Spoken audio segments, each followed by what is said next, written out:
Hoy be! Bakit madilim? Walang power? Brown out na naman? Nilindol, binagyo pero hindi handa sa oras ng emergency? Naku, sinasabi ko sa'yo, kailangan mo talaga ang flashlight.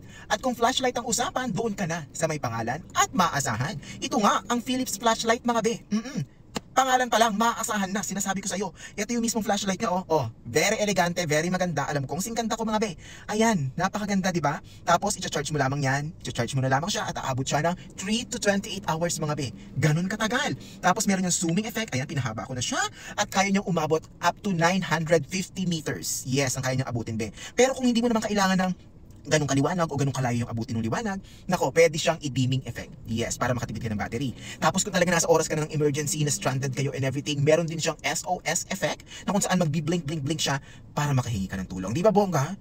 Napakaraming gamit, very matibay, kasi nga, Philips to be. Oo, bumili ka na. Gigigil ako sa iyo eh, o tingin mo wala ka na namang power.